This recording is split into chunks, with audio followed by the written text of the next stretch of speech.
আল্লাহ সুবহানাহু ওয়া তাআলা আশরাফুল মখলুকাত আমাদেরকে বানাইলেন, আমরা ইনসান। অনেক মানুষ আল্লাহর ইবাদত করতে চায় না, আল্লাহর ইবাদত করে না, কোরআন শোনে না, কোরআন ভালো লাগে না, মসজিদ ভালো লাগে না, আলেম উলামা ভালো লাগে না, নামাজের ধারে যায় না, বুক চাপড়াইয়া কয় আল্লাহ আমাদের তৈরি করেছেন আশরাফুল মখলুকাত বানাইয়া। আছে না নাই? আল্লাহ রাব্বুল আলামিন তিনি বলেন আশরাফুল মখলুকাত তুমি দাবি করছো আশরাফুল মখলুকাত। যারা নামাজ পড়বে না, আল্লাহর দাসত্ব, আল্লাহর গোলামি যারা করবে না, আল্লাহ বলে উলাইকা কাল আনআম, এরা হচ্ছে চতুষ্পদ জন্তুর ন্যায়, এরা হচ্ছে জানোয়ার। আল্লাহ রাব্বুল আলামিন তিনি আবার রাগ করে বলছেন বাল হুম আযাল। একটা চতুষ্পদ জন্তুর তো ইজ্জত আছে, সম্মান আছে, এটা কুকুরের ইজ্জত আছে কি নেই? এটা গাধারও ইজ্জত আছে। বাল হুম আযাল, তুম কুত্তে সে ভি বদতর হো, তোমরা কুকুরের থেকে নিকৃষ্ট। যাদেরকে জ্ঞান বুদ্ধি দিলাম, চক্ষু দিলাম, কর্ণ দিলাম, আর তারপরে আমি আল্লাহকে বুঝতে চেষ্টা করে না, হকটাকে বুঝতে চেষ্টা করে না। আল্লাহ কয় বাল হুম আযাল, ये जानवर से भी बदतर है, कुत्तों से भी बदतर है, खिंजिर से भी बदतर है। কেন তিনি বললেন ভাই কুকুরের থেকে নিকৃষ্ট? কেন রব্বুল আমিন তিনি বলেছেন? একটা কুকুর, একটা জানোয়ার, দেখবেন সে কিন্তু মালিকের 2-1 লোকমা ভাত খাওয়ার পর মালিকের এহসান বুঝে, মালিক চেনে, মালিকের শত্রু চেনে। কি কন আপনারা, ঠিক কিনা?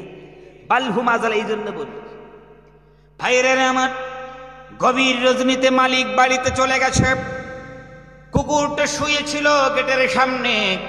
মালিক যখন এসেছে, কুকুর সারা পেয়েছে যে কেউ মনে হয় বাড়ির সামনে এসেছে। এখন কুকুরটা ঘুমাচ্ছিল, ঘুম থেকে এক লাফ দিয়ে উঠে মালিকের সামনে একটু ভোগ দিয়েছে, একটু বকাঝকা করেছে। এখন মালিক ওই কুকুরের দৃষ্টি আকর্ষণ করে বলে লায়ন একটু চুপ হয়ে যা। কুকুরটে মনে মনে কয় হায় রে, এ কি ভুল করে ফেললাম, আরে এর আবার মালিক এসেছে বাড়িতে, গভীর রাতে আবার মালিক এসেছে, আর আমি মালিকের সামনে বেয়াদবি করলাম, মালিকের নাফরমানি করলাম, আরে চরম বেয়াদবি করলাম, ভুল করে ফেললাম। এখন কুকুরটাই মনে মনে কয় সাহেব মালিক তো বেজার হয়ে গেছে মনে হয়, এখন কি করি? যাই হোক মালিকের দরবারে চলে যাই, মালিকের কাছে চলে যাই, একটু তওবা করিনি। এখন কুকুর তার ভিতর অনুশোচনা আসলো যে আমি বেয়াদবি করেছি, নাফরমানি করেছি, এখন মালিকের কাছে যাব।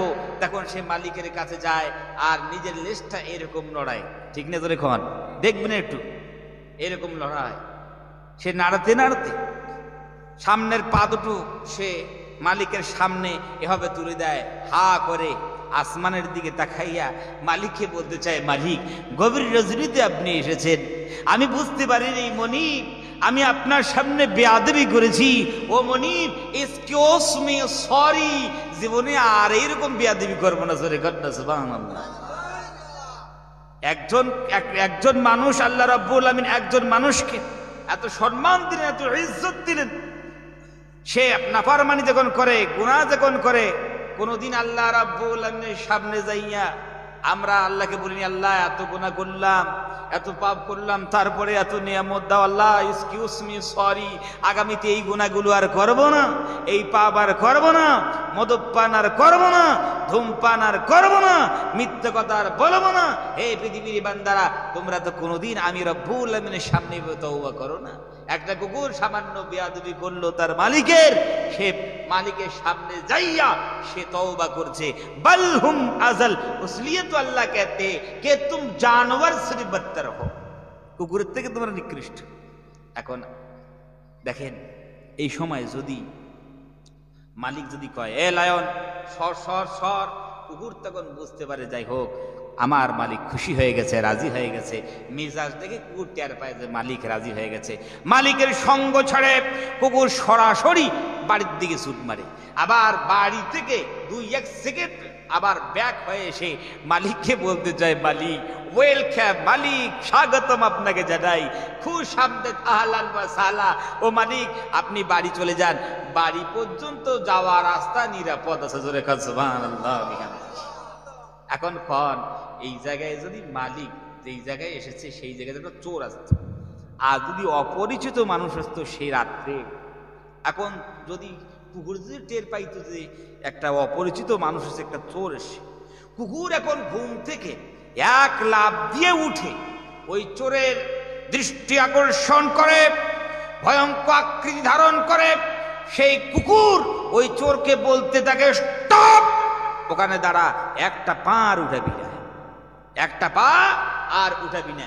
এখন কুকুর সে ভয়ঙ্কর আকৃতি ধারণ করে, সে তার বক্তৃতা দিয়ে থেকে, দেখ এটা আমার মালিকের বাড়ি, এটা আমার মনিবের বাড়ি, এটা আমার মালিকের বাড়ি। শোনো, যতক্ষণ পর্যন্ত আমার শরীরে শক্তি থাকবে, রক্ত চলাচল করবে, ততক্ষণ পর্যন্ত তোমাকে আমার মালিকের বাড়িতে ঢুকতে দেব না, মালিকের বাড়ির কোনো নোকসান করতে দেব না, কোনো ক্ষতি করতে দেব না।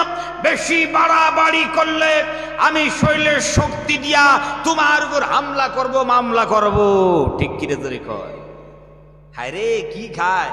ওই 2-1 লোকমা ভাত যেগুলো আমরা নর্দমায় ফেলে দিলাম, 1-2 টুকরা গোশত যেগুলো আমরা ফেলে দিলাম, সেই খাওয়ার পর দেখো মালিকের বাড়ির জন্য জান দেওয়ার জন্য প্রস্তুত হয়ে গেল।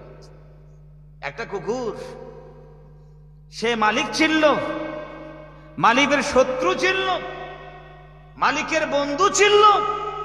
আর আল্লাহ রাব্বুল আমিন আমাদেরকে মানুষ বানিয়েছে। আল্লাহ সুবহানাহু ওয়া তাআলা আমাদেরকে মানুষ বানালে, আশরাফুল মখলুকাত বানাই আল্লাহ কয়, বান্দারে, একটা কুকুর সে মালিক চেনে, তুমি আল্লাহকে চিনলে না, আল্লাহর ইবাদত তুমি বুঝলে না, আল্লাহর গোলামি তুমি বুঝলে না, আল্লাহর দাসত্ব তুমি করলে না, আল্লাহর দুশমনকে তুমি চিনলে না, মসজিদের দুশমনকে তুমি চিনলে না, আজানের দুশমনকে তুমি চিনলে না, আল্লাহর নবীর সুন্নতের দুশমনকে তুমি চিনলে না, মুসলমানদেরকে দুশমন তুমি বুঝলে না। ওই জন্য আল্লাহ কয়, বাল হুম আযাল, তুম কুত্তে সে ভি বদতর হো, তোরা কুকুরের থেকে নিকৃষ্ট, তোরা কুকুরের থেকে নিকৃষ্ট। তোরা নাউযুবিল্লাহি মিন যালিক। ভাবনার জগতে ভাব।